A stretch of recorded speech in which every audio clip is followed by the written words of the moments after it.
Hello and welcome to another episode of Elke TV. I'm Elke Clarke. And I'm Jennifer Clarke. And today we have a very special guest, Adam Shaw, who's here with us to talk about his YouTube channel and how that helps him sell Zazzle products. Yeah. Hey, thank you guys for having me. It's such a pleasure to finally meet up with you guys, and you guys are doing an amazing job on Zazzle. The fact that you guys have generated so much revenue, it's a testament to how much opportunity there is online, and I was really drawn to you guys when I found you on YouTube, and I'm just thankful we're doing this interview, and we're kind of just figuring out, the landscape of Zazzle and other platforms. Well, we're really excited to ask you questions about how you've used your YouTube channel in order to promote your products on Zazzle and get sales from that. Mm-hmm. It's a challenging idea and opportunity, but because some people are very afraid of video, but you've had a lot of success with that, and so we want our viewers to understand that this is another promotional opportunity that they could take advantage of. Especially because a lot of people just think of the traditional Facebook and Pinterest and Instagram social media platforms to promote their Zazzle products. So being on YouTube is a great opportunity as well. So we want to dive right in and ask you all about YouTube, but I think we need a little bit of history about what you're doing on Zazzle, and then that'll help us connect everything when you talk about YouTube. Okay. I've been on Zazzle for 9 years, and I've worked on historical themed products ranging from pillows, postcards, to cornhole boards. And I've sold a lot of cornhole boards, if you can imagine. And I never could assume that I could really push those things in the marketplace, but I have, and I'm really amazed sometimes at some of the new products that come throughout the system, and I can really effectively sell them. And I like designing these historical products because my mom was an antique dealer, and at a very young age I was always used to her designing rooms with historical themes. I used to run around the house with a Civil War musket, so I really like the historical feel of products. And I've even published maps with Urban Outfitters, and I have a new map that's actually going to be presented on a Netflix original that's coming, I want to say, in about a year from now. Cool. So I'm excited to see that. So that's kind of a little bit of background to Zazzle, and I got all those opportunities through print on demand, through Zazzle or Society 6. Wow, that's fascinating. So people have come to contact you through Zazzle to work with Urban Outfitters and Netflix as well. Yes, they actually contacted. They found my products through Zazzle and reached out and said, we'd like to license this. And I mean, just think of that. I mean, even if you don't sell a single product on Zazzle, if a big company can come up to you and reach out to you, I mean, that's significant. That's awesome, Adam. So what we're going to do then is, I think we need another article on that. Now we're going to try and get all through the YouTube stuff that you want to teach us, but I think we've got another segment coming, and I think our viewers will love that. Yeah. So let's talk about that in another segment, but now let's focus on YouTube and see how that ends up helping you with your Zazzle home decor slash there's lots of different areas, but I think you're talking more home decor with vintage products, right? Things that you Correct, find yes. with maps and old photographs and things like that. Yes. I was having trouble for a long time trying to navigate the promotional world of Zazzle, and it was hard to write out these blog posts. It would take a lot of time, and I was kind of trying to figure out how could I get attention for my products? How could I draw in audiences? And it could possibly be either a more engaging way or an easier way to bring about the attention. And then I started reading articles about YouTube and video content marketing. I was really intrigued by actually watching other YouTube videos that discussed what vlogging was and how it could be used to advertise a small business or to promote a small business. And what I found out was the time that it takes to create a video is substantially shorter than having to write an article, edit it, and post it online. And it's also more engaging when you can see a person on the other side of the camera and you can see products or you can see them discussing aspects of that niche. I think it's just more effective. I think people can really connect with video more than words on a page. And that's just my opinion. But people are watching a lot of video online, and I was just really drawn to that. And another thing that I saw about YouTube that I was really intrigued by was YouTube's owned by Google. Google bought YouTube, and it's considered the second largest search engine on the internet. It's not considered just a place where you can watch a video and be entertained. Yeah. It's a search engine. People are looking how to do stuff. They're looking to be entertained, yes, but they're specifically searching for things. And anyone can upload. And when I saw that, I was like, I have to look more into this. And I was hooked. It was like love at first sight. So that was great, Adam. That's really true that people relate more on video than they would if you had a long thing that you wrote as a blog post. So I can see that you get more engagement that way, especially for the content that you're trying to deliver. It's very complicated, and I love all the detail that you have in your maps and the history and the little things that you say about, events that happened and whatnot, and then how you somehow relate it back to home decor, which is fabulous. It's terrific. It's a great idea for people who have unique niches that find it very difficult to do that in any other format. So talking about YouTube, let's get into some of the stats. And what is your channel called so that we can get that and we'll put it in the links below. My channel is Bravura Media Company, and I really focus on providing upfront educational material on vintage maps. I really kind of want to, educate people on the history of buildings in certain locations and give kind of a background to a city. I've had success, and I kind of stumbled upon success on certain niches on YouTube that you would never think you would, through metal detectors, people who actually use maps for metal detecting. I mean, there's all kinds of things you can find out about people who love, your niche. And it's really like you're like on an investigation when you look for your audiences, and you can kind of get feedback. That's what I've learned from YouTube, and that's a very important lesson that I've seen. But I guess if we look at the stats of YouTube, if we really look at them, there are 30 million daily viewers every single day. That's a lot. 30 million.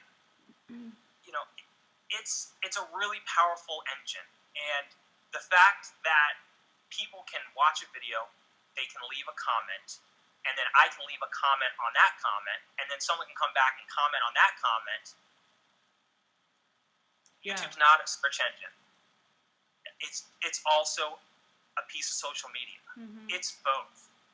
And if people are searching for content and they're engaging with it, I mean, that's powerful stuff. I mean, that gets me excited. The fact that anyone can come to a video, leave a comment, you can comment back. It's really something awesome. And if you look at that amount of viewership, 30 million viewers per day, 5 billion videos are being watched out of that 30 million viewers. Wow. So that means more than one video is being watched by each person. So it has to be somewhere around 10 videos. So people are just consuming massive amounts of video content. Yeah. And I've looked at the projections. It's going to grow. It's going to get a lot bigger. So, I mean, I look at the attention and I have to be on it. Like, it's a must. So you've been on there now for 3 years on YouTube, and you have, I wanted to say some of your stats. You've got 343 videos. That's awesome. and you have over 1,000 subscribers. Fabulous. Yeah. Thank you. But then there's a very proud statistics that you told us about, and I want you to share it with us, because it comes to that point of you saying how many minutes everybody's watching on YouTube. And so what about your particular channel? How many minutes have you had? Or days even, no? Well, yeah, like, I want to say start with minutes. On my total channel watch time, I've had over 600,000 minutes watched. High five, 2 high fives. Woo! No, I mean, think about that. That's over a year's worth of watched content. Yeah. And these are vintage maps, okay? I don't know exactly who's coming to watch my videos. Well, I kind of have an idea, but it's almost like a history class. I don't know if I could find, a classroom of kids to watch 600,000 minutes of vintage maps. So I mean, like, that just tells you the potential of all these niches. Yeah. If I can do it with vintage maps, I mean, someone could do it with fly fishing. Someone could do it easily with fly fishing, or anything, any kind of niche. I mean, there's big potential here, guys, and I'm really excited. And that's why I've stuck with YouTube for so long. I've uploaded 343 videos because I know how big it is. I know how important it is. So. Yeah. Well, it's great that you have this success story, because there's a lot of our members or people on Zazzle who say, my niche is so small, I'm never going to reach any potential customers because I really enjoy designing X, but no one wants to buy it. But the thing is that, vintage maps, I mean, yes, it's a cool thing. I've watched a bunch of your videos and I love the history behind it, but it's not something that I would personally go on to Google and search for right away. So, there's a lot of people out there who are interested in so many different things that you can't even imagine the possibilities that you have, because, you need to just go for it, go right out there and do it, because if not, then you're losing the opportunity, Yeah, and congratulations to you for doing such a great job of bringing that group of people together, because obviously they're out there, and if you love something, then someone else will as well. And so I think that's a really good lesson for all the viewers that we have that say, as Jen said, like, not everyone can do wedding invitations on Zazzle, and actually it's a very crowded market anyway. So when you have something like yourself that is a very unique niche, but a very substantial niche as well in terms of the potential, then you can see that YouTube could be a very powerful tool to help people be attracted to what you have to offer. Mm-hmm. So we wanted to go a little bit deeper into the YouTube stuff, so that we can figure out how else we could, like how we could do it, or even anyone else who's watching. So we've got a couple of questions. The first thing that we wanted to do was ask, what do we want to do first? Well, we said you mentioned that it's a good idea to have lots of content, and we wanted to know, do you have sort of a specific cutoff on the minimum amount of videos that someone sort of needs to have, and also the frequency of posting your videos? How often, because I know that there's a lot of YouTubers who post every day or post every week, and that you create sort of a relationship with these people who are waiting for your videos to come out. So I wanted to know, what's your experience on the frequency of posting and how many? I think that you should post as many videos as humanly possible. Just as much. Just as frequently as possible, because there's just an overwhelming amount of competition. You need to really stand out from everyone else, and you need to take over a niche. You just need to dominate that field. Some videos, you're going to upload a lot of content. If you upload a lot of content, some videos are going to do well, others will not. Mm-hmm. It's just like anything in life. Life is a numbers game. You get results by doing a lot of something. You don't learn how to walk by falling down, just one time and never getting back up. You learn by falling over and over and over and over again, and then you figure out how to walk. It's the same thing with videos on YouTube. You need to just produce an overwhelming amount of content. Some are going to do amazingly well, others will just never see the light of day. Mm-hmm. And it's really important to just figure out what works and what doesn't. And I'm always surprised by some of my videos because I have videos that I don't think will do well, and they'll just get amazing numbers. Or I'll have videos that I'm like, yes, this is going to be awesome. This one's going to rise in rankings. It's going to be number one in this niche, and it just completely flops. I'm like scratching my head. Why isn't this working? Mm-hmm. So you really need to upload a lot, and you need to be consistent. Because the more consistent you are, YouTube really gets the signal in their algorithm that this works. Like, mm-hmm. This person is really working and loyal to our system. We're going to push their videos up higher in rankings. So I have a question. So is it more, it's not like a video dump. You don't just sort of do a week's worth of videos and then you put them all up at once. It's better to make them aside in the back end, but then maybe schedule them once every second day or something like that. Is that your suggestion? Scheduling is better. And consistency really pays in dividends. You need to, like, once a week. If you could do like 2 a week, that'd probably be even better. 3 a week, but the thing is, you have to be consistent over time. And the more consistent you are, the more steam the more, I guess, like a snowball going down the hill, the more mm-hmm. you'll get rolling and get bigger and bigger. You really need, consistency is really key. It's key to send that signal to YouTube that you're loyal. Do you have a certain length of video that you find is more productive for your viewers than others? Like, do you say, okay, it has to be at least 10 minutes long, and then also, does it have to have things like a variety? It just can't be you talking. Yours is very nice because you talk and then you show things and whatnot, and you zoom in and out, so it's always active. So that's kind of probably a good idea as well, right?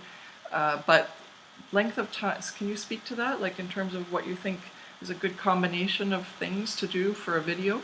I think the longer the better. I really do.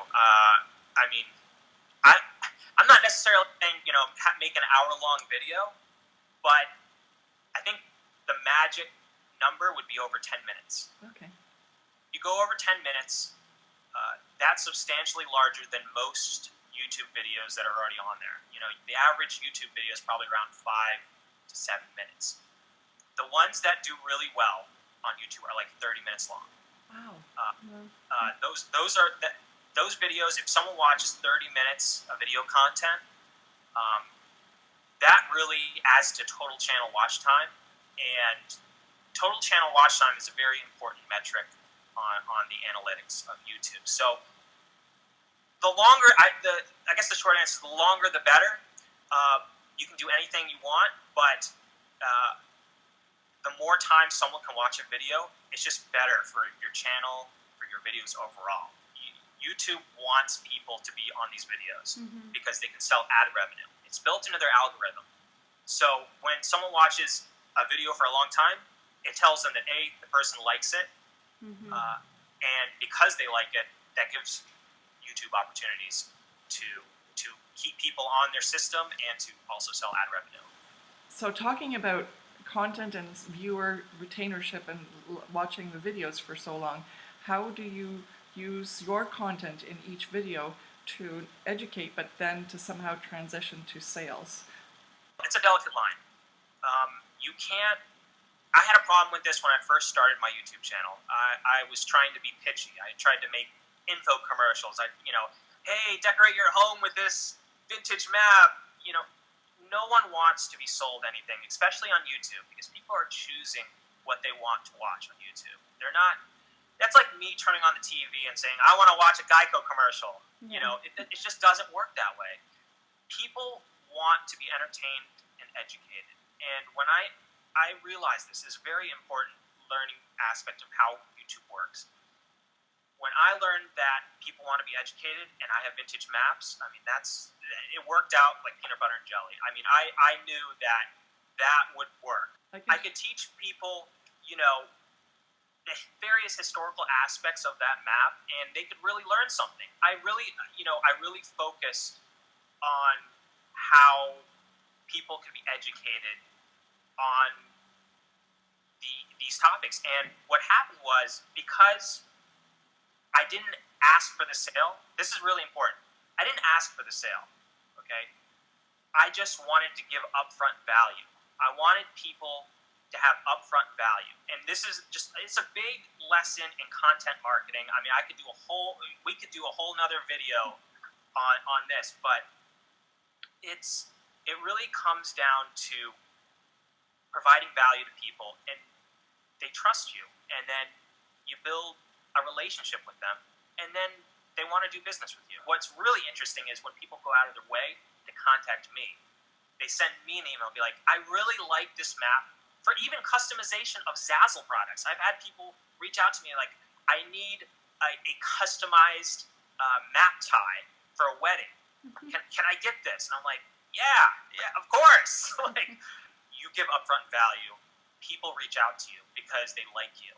You know, you're not gonna let anyone like you if you're trying to sell them an info commercial at 2 a.m. That's just not gonna work. Yeah. So. Well, that's just the best point possible that you can imagine.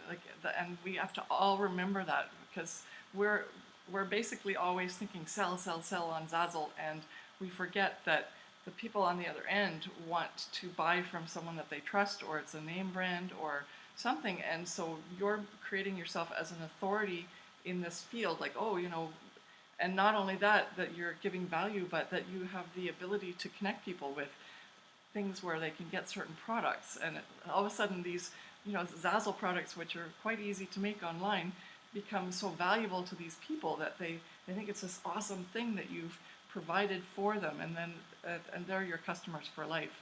And then instead of, you know, just going on to Zazzle as a no-name customer and searching of the popular sort for a particular map, they're going to go, well, Adam Shaw, he knows his stuff, and he got me something really cool the last time, and that spreads by word of mouth, and also, you know, you have that customer for life. So that's fabulous. It's a real, YouTube is an awesome place to create your brand and your authority on a particular product, and I think, or a particular niche, and I think that's what you're doing, and congratulations on that. Yeah. Well, thank you, I appreciate it. Through trial and error, I've learned a lot on what not to do to what to do, and the hard sell, just, I have never seen. I worked for Seiko watches. I was a retailer associate for Seiko watches, and I never sold a watch to someone trying to hard sell them. I always was very open and welcoming, and let people try on a watch, and then they like it, then they want to buy it.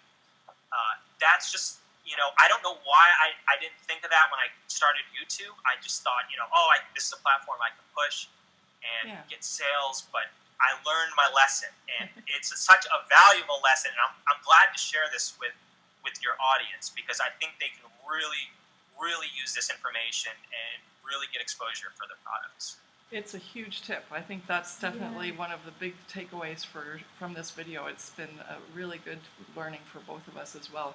Yeah, we try to do the same, but you know, it's hard, because that's what you're trying to do. You see the bottom line, but the value is the connection, and then people's willingness to buy something from you. And you know, you can't just say, oh, I met this guy and I talked to him and it was really nice, and now he hasn't bought anything. It's like, oh. You have to think more along the line of, you know, I just made someone's day by giving them this tip, and then maybe a year from now, it's that paying forward thing, and it works in retail as well, really, because that's ultimately what the whole goal is it's a little bit more than making money. It's providing value. It absolutely, it really is. It's about connecting with people. The money will come later. Like, this is you know, a thing. It's just, you need to this is just coming from me. People need to stop worrying about the money so much, and they just need to give value. If they focus on providing value, everything else will follow. Everything else, just anything that you want, you know, it's just help someone out. Help someone out, you know, get them to a place where they feel good. Video is great because you connect with people a lot easier, I think. I think people there's a connection built by seeing someone else on the other side. I wanted to ask you a question now, in terms of that you've got such a great following now, and you've got so many minutes watched on YouTube. Did you actually do any external promotion for your YouTube channel, or was it all based on your tags and titles and, just sort of internal YouTube promotion that happened where you became sort of well known? I never did anything external like flyers or no, art shows, but potentially, that's a very good avenue, I'm sure, to promote a YouTube channel. If you do art shows, or let's say you go to a licensing trade show or anything like that, you externally promoting a YouTube channel, I think that's a very unique way to get that channel out there. Well, I also noticed that you have a blog and you have Instagram and Twitter and stuff, so I was also wondering if you promoted anything on like other social media platforms to get your YouTube channel known, or was it just that it just so happened that people searched for your search terms? I think for the majority of it was search terms on YouTube and Google. Mm-hmm. I think for the majority of that, yes. I have used other engines. I've used Periscope. I don't know if you guys are familiar with Periscope. Mm-hmm. That's interesting because it's live video, so people can really instantly interact. I think it's even more engaging than YouTube video. Live videos got some interesting aspects. I've used Instagram, stuff like that. Linked to my YouTube channel here and there. Linked on blogs. And that works. Mm-hmm. But ultimately, I really tapped into the algorithm of YouTube and how it works and how to get found using keywords. I got to the point where this was kind of an interesting aspect. I used Google keyword tool when they could show you exact search results, and I found keyword terms that weren't being overtly used in Google search. And I used those keywords, and I got to the top of the search result lists using those keywords on first page. That's so awesome. If you use the SEO tools to your disposal, you can really grow a channel very effectively. That's terrific, and those are all free for people to use, right? It's just all in the back end on YouTube. You have to do some homework. You got to do some research and figure out, what works. Yeah. See what people are searching. But if you do your homework and you try it out, some will work, some won't. The more you try, you'll be more successful with it. That's terrific. Yeah. Wow. Well, we're playing with our keywords now too, but it's definitely. I think I liked yours that you did sort of a backwards thing, because right now we're always searching for the keywords that people search for the most. But you said that since you put in the keywords that are very specific, that you actually got bumped to the top rather than being put in with all the mesh of everything else that's going on. So that's quite interesting. Correct. Very good advice. I wanted to ask you. Oh, sorry. Go ahead. No, go for it. Oh, well, when I did the Google keyword tool and I looked at the keywords, I cross-referenced it with Google itself. I actually put keywords in quotes. And if you do that, you can actually see what comes up, how many search results there are in Google.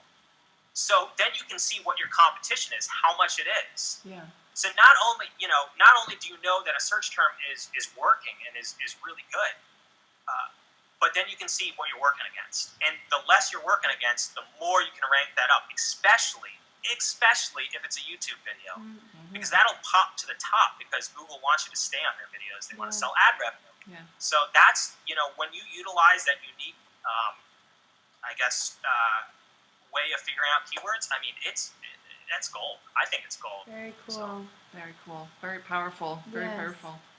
Wanted to ask you another question for all of the people now that we're encouraging to do their own YouTube videos. Yeah. How did you find speaking on camera? Were you confident at the beginning, and how would you get people who are less confident and who actually don't want to show their face on camera? How would you encourage them to do so? Because I think that it's a great way to create a relationship with people. I know that at the beginning I didn't like showing my face either. I was terrible. I was like, I didn't look like the way I looked, and I just didn't. Anyway, but I just went for it. But maybe you have some great suggestions. It's I wasn't confident either. I don't know how many times I messed up, and it's just one of those things that you got to go out and do, and you just build up confidence over time. You don't get it overnight. You got to take baby steps, one video at a time, and you'll get good at it. I mean, go to my YouTube channel, go to my first videos, and you will see a heaping stock of probably bad videos. So I mean, like, you just need to do lots of content. You'll get good at it. You'll get good at it. It just takes time. Yeah. It's like anything else. And it's awesome advice. Yeah. no, it's okay to have bad videos. Like, it's okay. Like, I have bad videos. You go to some of the top YouTubers. Go to their first videos. They're horrible videos, I'm sure. Yeah. You know, it's you just gotta do it. Well, It's it like, also shows that you're human too, and then people Yeah. can relate to you and feel more Yeah. confident that, okay, I can trust this person because, you know, they do make mistakes as well as I do. So Yeah. yeah, absolutely. So I think this might be for another video, but can you touch on it, like, just very quickly in terms of how people can get started? Do they need like a lot of camera equipment or editing No. tools, or? I think you know, you can be fine with the iPhone. I really, you know, there's a lot of people who say, you know, it has to be high quality and it has to. I do agree with the fact that there has to be some sort of decent quality to it, but really, I mean, if you got to work with what you have, and if you have an iPhone camera, that's fine. That's fine. Just try to provide as much value as you humanly can with what you've got, and I think that's the best thing. You don't need like to go out and go to a film shop and get special lighting. You don't need any of it. You don't need any of that. Just produce video. I mean, if you do want to buy that equipment later on, you could just produce a lot of videos, get some ad revenue from the YouTube videos, and then go get the equipment. But I mean, I think, you know, just work with what you got, and you know, just produce good content. I think that's the most valuable aspect of video. It's not the quality; it does impact it, but I think it's what is being shown in the video and what is being taught or entertained. I think that's where the value is. one more question. I wanted to ask, in terms of the balance of, you have spoken much about creating good value content and that you don't want to, you know, bombard your customers by trying to sell them too much in your videos. You want to get them to enjoy what they're watching rather than be annoyed that you're trying to sale pitch them. I wanted to know the balance between some of your videos, because I've seen that not all of your videos actually contain a link to a Zazzle product. So do you, I mean, you enjoy obviously creating the videos for the content that you're sharing with people, but do you recommend that people, you know, on every video link to a product, or once here and there, or just depends on what you feel like? It really depends on how you put your links out there. You know, I think that you can't be spammy with it. You can't be forceful with it. It has to be natural. There has to be an element of natural, like, this is available if you want. It can't. Don't force anything on anyone. Force is not good. Like, you know, buy here, click here. People have put up their filters. They don't want, you know, you go through a website, a spammy website, you see click here, click here. No one wants to click there. You know, people, if they really like your product or they like your video, they're going to read through your description. They're going to read more information about that video. They're going to be educated on what it's about. And they'll go to the bottom and they'll say, oh, okay, this person sells vintage mat pillows. Oh, okay, that's good to know. They can click on it if they'd like, and you know, or not. It doesn't matter. This is why in some videos, you know, in the past, I tended to talk about my Zazzle products at the end of videos because I thought that if someone watched all the way through, they are really interested in what I'm talking about, and if they're interested, you know, maybe they know they would like to know that I also sell vintage maps at the end, you know. So I don't try. You know, I learned not to hard sell in the beginning, do it at the end, and you have to kind of be sensitive to how people get sold to. I mean, Yeah. no one likes a car. I mean, no one likes a car salesman who's overly pushy, you know. And you just got to choose the right spots to put your backlinks in certain videos. I've been doing less backlinks in my. But I mean, anyone, there's SEO ability in putting links into videos, especially if they go viral. I mean, that's a really good thing that can happen. Mm-hmm. That's why I like to put backlinks at the lower end of videos, so they can get that SEO juice. But I really think the way you sell is people contacting you. I really do. I think backlinks are good. Backlinks are good in certain situations, but I think there is a lot of value in someone reaching out to you and working with them. So you always include your email at least. Is that what you're Yeah. saying? At least? Yeah, I provide at the top of YouTube, you can provide all kinds of different links on your header page.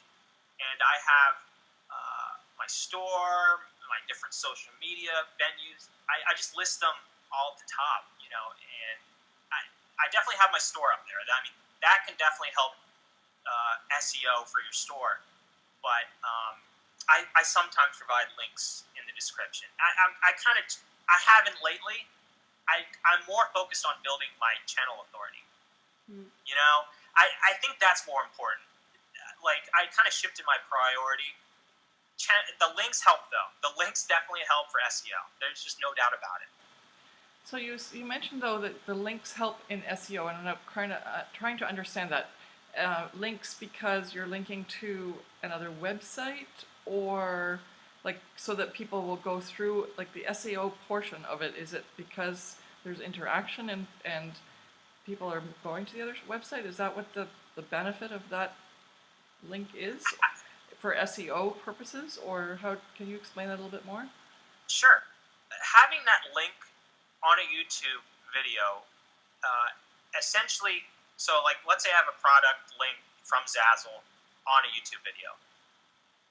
If that video goes viral or ends up indexed on first page Google search results, that link is on that video. And now all of a sudden that item is going to show up very high. It's like a web of connections. These are the rank items. Okay. So that item has the potential to sell very well because people are just searching on Google. People search on Google and they say, "Oh, this product is here." Oh, it ranks up because it's connected to something that is really high on YouTube, which is owned by Google as well. yeah. So, okay. Oh, that's valuable. That's huge. That's a really valuable tip. I've seen some of my products. The images on I'll search a product, one of my products, and I'll see it indexed onto the images on Google. And I'm like, wow, that's one of my products. How did that get there? It's because it's being indexed because of other things holding that. Holding Yeah. that link. Yeah. Oh, that's fabulous. That's fabulous. Yeah, I didn't know that at all. Yeah, so that's actually another really great tip. So thank you so much, Adam, for being on the show. It's just been amazing. I've learned so much.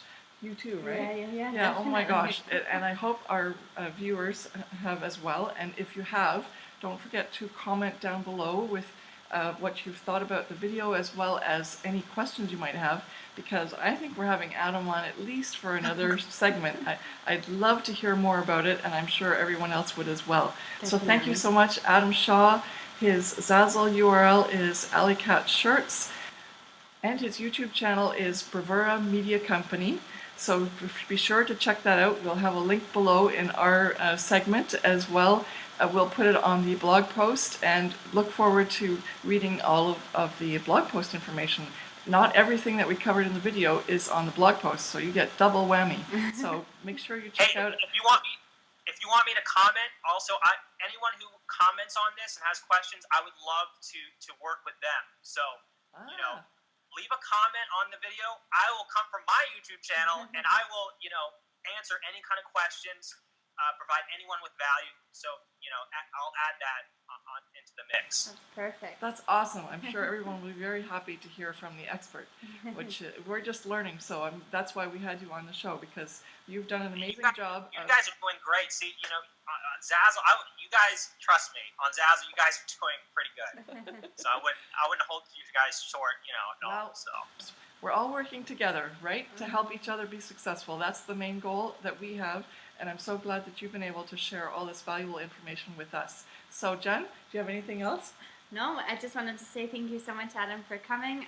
Your information that you provided was awesome. I'm also on YouTube, but there's some things that I didn't know, and I've definitely learned from what you've told and spoken to us. So thank you so much for coming on and taking the time to explain the back end of YouTube to us, because there's a lot of things going on that we don't know, and it's not actually that hard to do that just with your iPhone, and we can then start working on this as a way to promote our niche and then our sales on Zazzle.